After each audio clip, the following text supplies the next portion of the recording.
I don't bring this video come. To bring and come and be my own.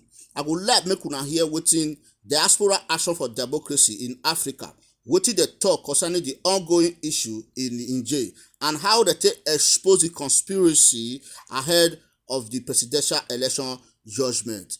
My people, I beg wetin I just want make una do for me, make una help me like this video, share am, make it for reach other people, and make you not forget to leave your opinion below the comment section. I go see you now for my next video. Peace out.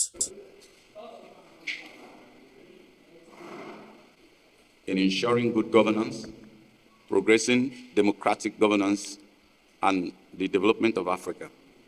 And today's World Press Conference, we'll be looking at two important issues. Why did we invite you here?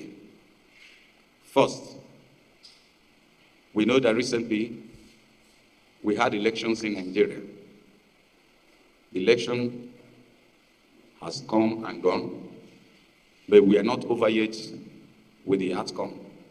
Secondly, recently we had an incident in Niger Republic, and it is a current affair. And as members of the African community living abroad, with presence across the African continent, we want to lend our voice to these issues. But before we go on, first on the agenda, as I mentioned, is about the elections and the ongoing election petition at the Election Petition Tribunal. It is important that I mention to you first that this press conference is to give voice to the letter that have already been sent to the Election Petition Tribunal. And I want to also mention that apart from the Election Petition Tribunal, there were organizations and institutions that were also copied. That includes the Chief Justice of Nigeria, the President of the Court of Appeal, the National Judicial Council. So before holding this press conference today, this has been sent to them and this was properly acknowledged. And they haven't acknowledged the receipt of this letter, which you can see here. You can see them all stamped here. This is their stamp. This is an acknowledgement copy. We are now here to emphasize what we have sent here so that the broader community, African community, will hear us. But before we go ahead, let me reintroduce. Diaspora Action for Democracy in Africa is a Pan-African organization established as a vehicle to mobilize African diaspora across the world, outside the African continent, to organize and deploy people of African descent, their competencies, resources, and social capital to redeem the African homeland from its states of underdevelopment. Let me also say, why are we holding this conference here today? Knowing that this is an African-wide organization, you must know, or we must reemphasize, that as is known all over the world, 1 in every 4 Africans is a Nigerian. And I can tell you that across Africa, everybody is looking up to Nigeria, even the world in general.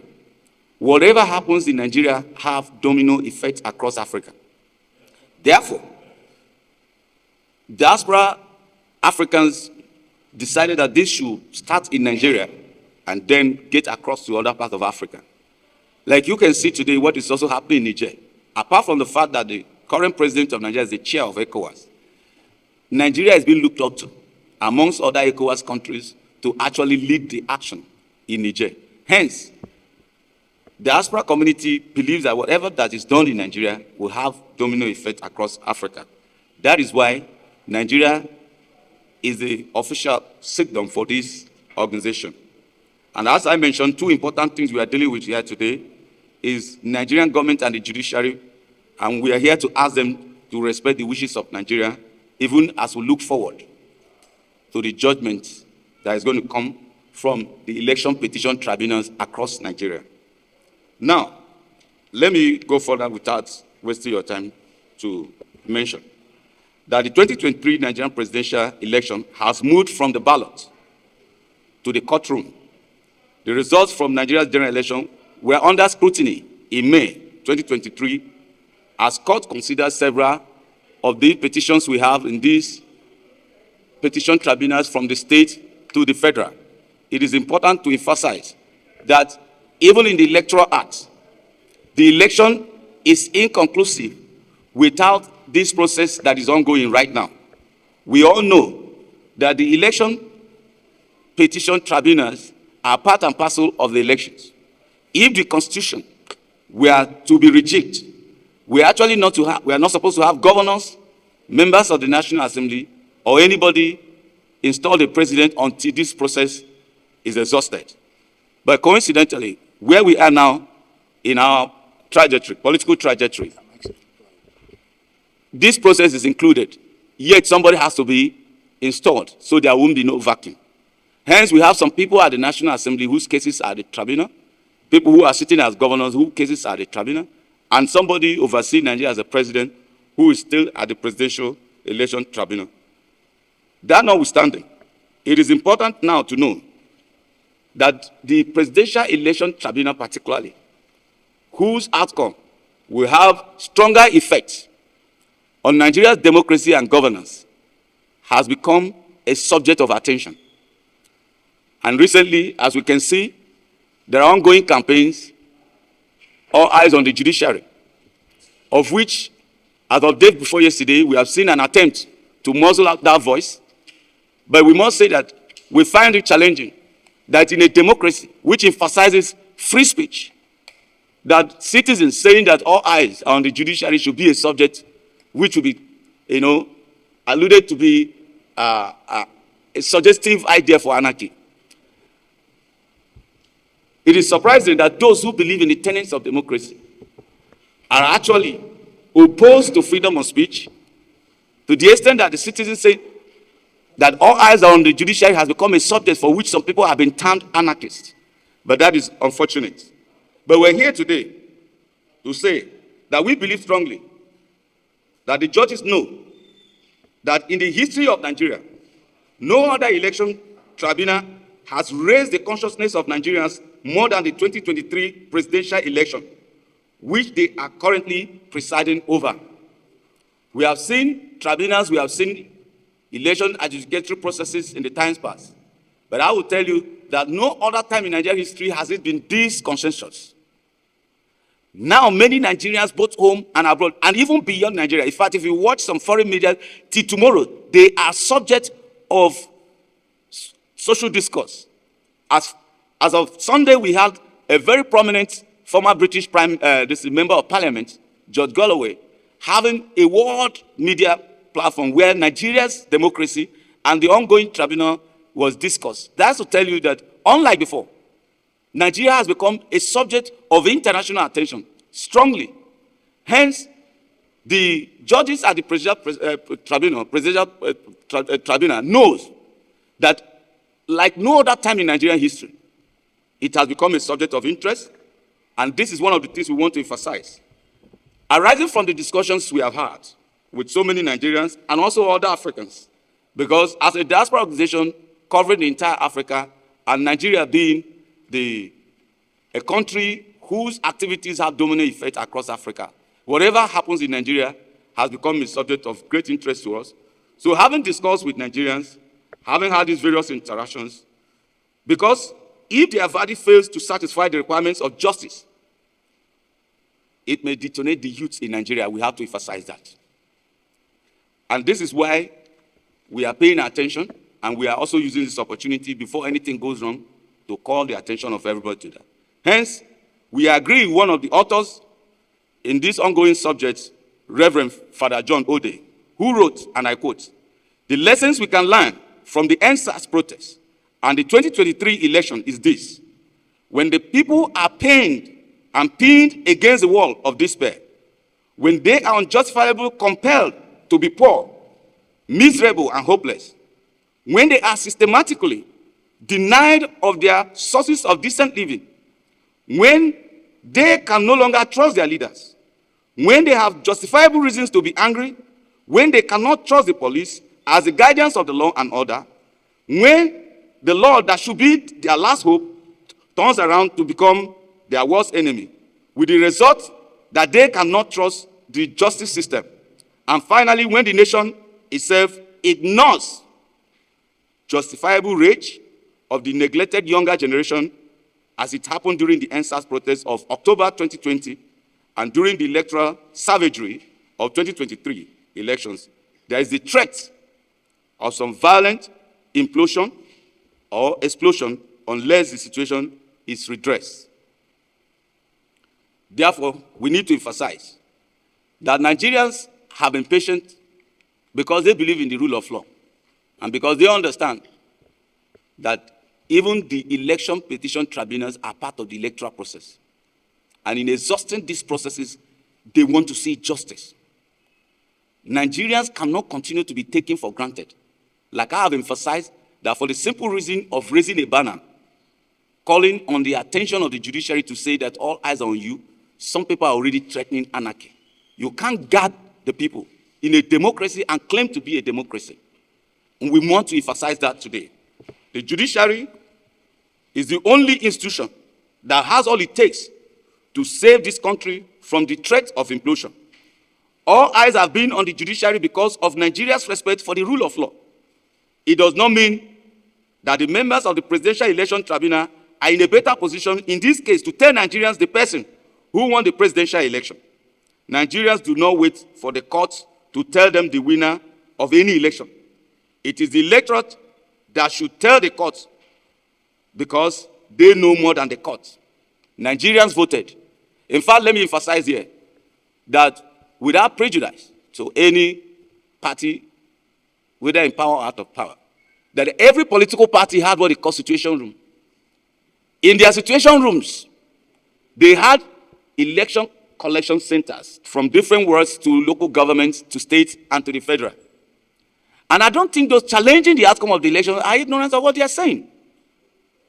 And if you have listened to various political parties, they will tell you that the result they have on hand differs from what INEC have announced, despite the fact that INEC have insisted that they have done their job well. Hence, according to the electoral law, it now falls on the judiciary. But we want the judiciary to know that it is not as if Nigerians did not know who they voted for. It's not as if Nigerians did not witness some of their comrades being denied the opportunity to vote in certain parts of Nigeria. It's not as if Nigerians are not aware that over 80 people were killed, men, during the last election. It is not as if Nigerians do not know that some people were stabbed of election in certain places were not as even announced in the polling unit. Hence, what Nigerians simply expect the judiciary to do is to take all this to cognizance in what? In delivering justice. We deplore the threat by a candidate in the election against the judiciary that if he is removed for not measuring up to the demands of the electoral law of the land, there will be chaos and anarchy. Nobody is bigger than this country. Nigeria belongs to all Nigerians. The use of threats, the use of subtle threats is anti-democratic. And we want to emphasize it here that the diaspora community, African diaspora community, will not tolerate that. And let me say this, for those who may think that, what is this African diaspora community all about? Why are they involved? Why are they interested? If you listen to the Central Bank Governor of Nigeria as of day before yesterday or 2 days ago, you will hear him make reference to diaspora remittances as part of their strategic plan in mitigating the floundering exchange rates of the Naira. A community of Nigerians that remit over $22 billion into this economy, where the national annual export value is $18 billion, has greater impact on this country, more than many people can. They are Nigerians who have lived here, who have relations here, who have come here every day, who have investments here. They are Africans who want their home countries to grow. Hence, they are critical stakeholders and must be respected. And they are here to say that no one Nigerian is bigger than all of Nigerians. The subtle threat that if one person is removed and the rule of law is observed will bring anarchy is unheard of and cannot be tolerated, irrespective of who that person is. Some people have ruled this country before and they are no more here. Some have ruled the country at the level of states, they are no more their state governors. Some are in government today, they will not be here tomorrow. But one thing that is consistent is that this country will remain, and no one person's interest or position or ambition should be more than and greater than this, the interest of this country. And let me say that, having said that, the removal may instigate anarchy. We must also say that those who are calling for anarchy should be careful, because we know that no person has the monopoly of violence. As much as we recognize that today, on various social media platforms and media, we have seen some of the unwitting talks, please emphasize, unwitting talks, who have been supporting some of these candidates, given opportunity to appear in the villa and given opportunity to speak on issues concerning Nigeria. Some of these people, non-state actors, have threatened other Nigerians on behalf of some of these candidates. And we are in a democracy. And I guess these are some of the things that are given impetus to the statement that if some people are removed, there will be anarchy in the land. But we want to remind them, as I said earlier, that Nigeria is bigger than anybody, and no Nigerian is greater than anybody. Diaspora Action for Democracy in Africa wants the world to know that that will not be tolerated. In a nutshell, no matter how or whatever the opinions might be, we encourage the judiciary to do the right thing. The judicial process is part of the electoral process, irrespective of the fact that we have some people that have already been inaugurated as governors, senators, president. It does not remove from the fact that the judicial process is part of the process, and some people think it's a fait accompli because they have been inaugurated. Diaspora Action for Democracy in Africa is saying that is not the truth. We must see that the right thing is done. Secondly, we did mention the ongoing issue in Niger. Niger is a hot button issue for ECOWAS, and now we have various interests, both local and international, trying to intervene. And as Africans living across the world, outside the continent, Diaspora Action for Democracy in Africa, they are interested in what is happening in Niger. Because today, the crisis that started in Libya have ravaged the entire Sahel and may actually have been intrinsically involved in the crisis in Niger today. And as Africans who are making their contributions to the development of their countries and Africa, we have a say here. And this is why we're saying that the regional leaders indeed have had their emergency meetings, and President Tinubu, being the chair of ECOWAS, have also made the world to know what is on the table, including the use of military force, and has actually spoken about a standby force by ECOWAS as one of the options on the table. We all cherish democracy. Diaspora Action for Democracy in Africa believes in democracy, actually wants democracy. But when we have interactable issues like this on our continent, the ways and measures we take to deal with them, to ameliorate the situation, is critical. We already have many conflicts in different parts of Africa. That is stunting development, undermining growth, and also bringing economic hardship from Libya to Sudan, to Mali, to Burkina Faso, to Niger, even to Nigeria. And if you look at the trajectory, before the year 2003, 2004, there were less than 15% incidents of terrorist attack in Africa. But in fact, since after the fall of Libya and the ongoing crisis in Libya, you have had more than 2,000 terrorist attacks on the continent of Africa. What are the issues that are prelude to this matter? Some of them were as a result of the political crisis in some of the African countries that were not managed well. When we had issue in Libya, and the issue in question was about how to institutionalize democracy, rather than go through the diplomatic means, Africans allowed foreign interests. They allowed external influence to engage in Africa, to the extent that 6 presidents representing the AU, who are sent on a mission to go and find peace in Africa, were stopped by foreign interests from going into that mission, threatening to shoot down their aircraft. And that is very absurd in the 21st century. Diaspora Action for Democracy in Africa, coming from this background and of knowledge, hence wants to emphasize there is need to please emphasize and maintain the use of diplomacy in trying to settle the issues in Niger. There are a lot of intricate issues involved. Even right here in Nigeria where we're seated, Nigeria shares over 900 miles border with Niger, with so many of those who constitute a large population of Nigerian population having relations in Nigeria. A crisis in Niger will affect Nigeria. A crisis in Nigeria will affect West Africa. A crisis in West Africa will affect Africa. As much as Diaspora Action for Democracy in Africa wishes for the restoration of democracy in Niger, we want to emphasize that it is a very high-risk issue. In the words of Paul Ejime, an ECOWAS and AU conflict resolution consultant, he said, and I quote, "Apart from the possibility of a military confrontation escalating into a catastrophic war and the consequences of military intervention in the complex environment can be better imagined than experienced." When it happened in Libya, a country that had been a prosperous nation for over 30 years, at that time, emotions were high, reason were low. And eventually, the intervention have brought that country to its knees today and is affecting the whole of Africa. Today, we can see the proliferation of light arms and weapons across the Sahel, even affecting the biggest economy in Africa, being Nigeria.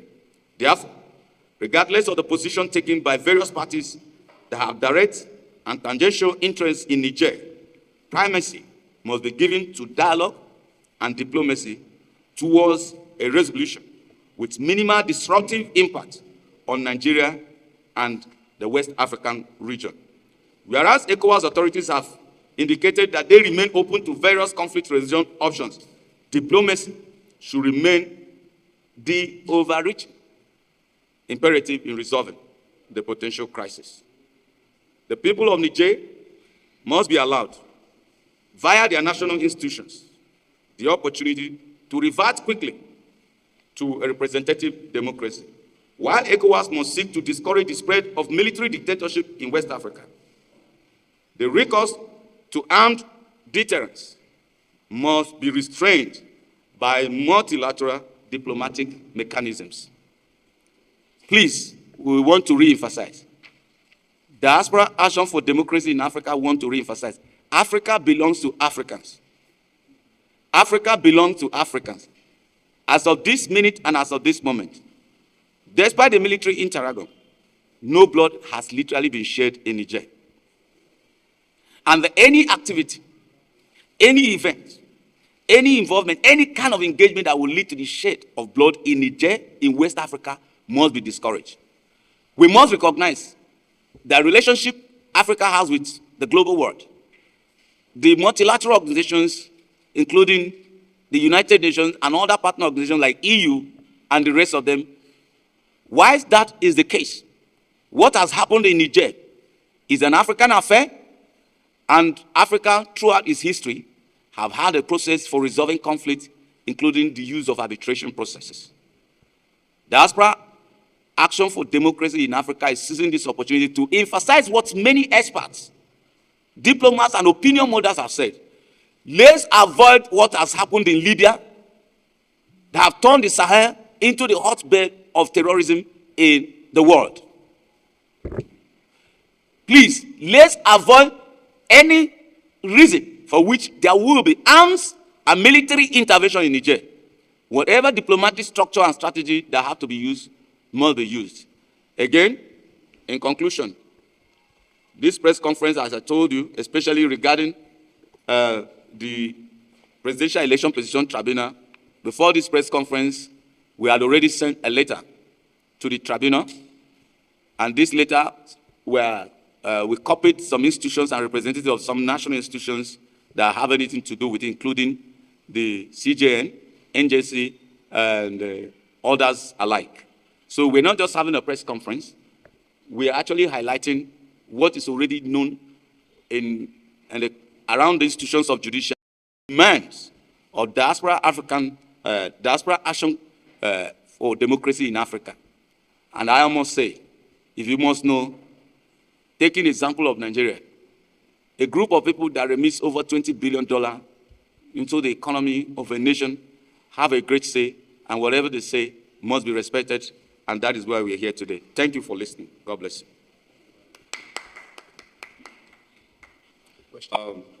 The first question was as to why the organization Diaspora Action for Democracy in Africa is coming up now with a press conference.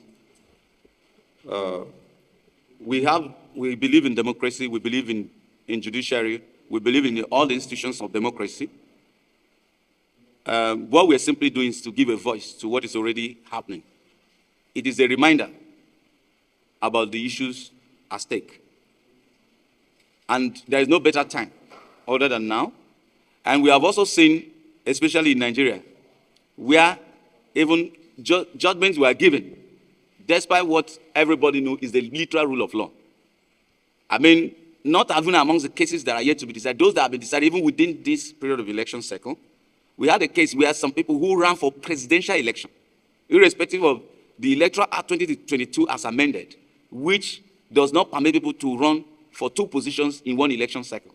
You have had in this Nigeria, where such people who ran, whose posters were everywhere, who ran not just for presidential election, stepped down from running for presidential primaries, went to be conferred with a ticket for a senatorial contest, where they were never known to be in that primaries. These are some of the aberrations we see.